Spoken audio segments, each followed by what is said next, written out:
অহংকার পতনের মূল প্রবাদটি যেন অক্ষরে অক্ষরে মিলে গেল বৎসরত নাটকের মায়ের জীবনে।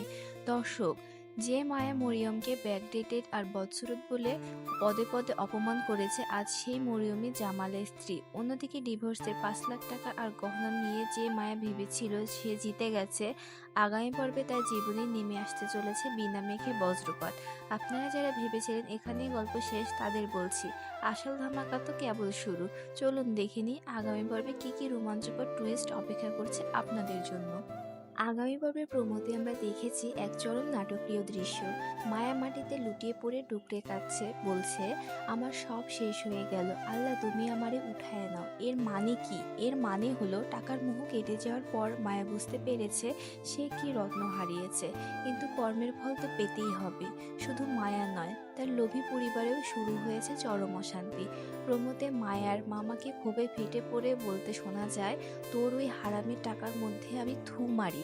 অর্থাৎ ডিভোর্সের ভাত পেতে যে টাকা তারা হাতিয়ে নিয়েছে, সেই টাকাই এখন তাদের পরিবারের ভাঙনের মূল কারণ হতে যাচ্ছে। একে অপরকে দোষারোপ শুরু করবে মায়ের মামা, মামি আর ভাই রোমান। সবচেয়ে বড় চমক কিন্তু দেবেন জামাল। যে জামাল এতদিন সবকিছু মুখ বুজে সহ্য করেছে, আগামী পর্বে আমরা তার এই রুদ্ররূপ দেখতে পাবো। প্রমোতে জামাল সরাসরি ওয়ার্নিং দিয়ে বলেছে, এই ঘটনায় যারা যারা জড়িত সবাইকে আমি চাঁদাবাজির মামলা দিয়ে জেলে ঢোকাবো। দর্শক, বুঝতে পারছেন পরিস্থিতি কতটা ভয়ঙ্কর হতে যাচ্ছে?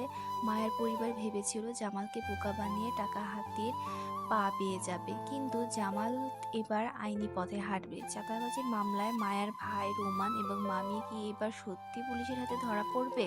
জেলের ভয়ে কি তারা জামালের পায়ে এসে ক্ষমা চাইবে? এই টান টান উত্তেজনায় হয়ে যাচ্ছে আগামী পর্বের মূল আকর্ষণ।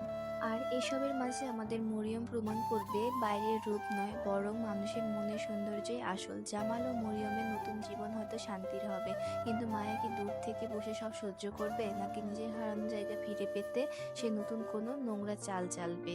যাওয়ার আগে আপনাদের কাছে প্রশ্ন, মায়ের পরিবারের কি সত্যি জেলে যাওয়া উচিত, নাকি জামাল তাদের শেষবারের মতো ক্ষমা করে দেবে?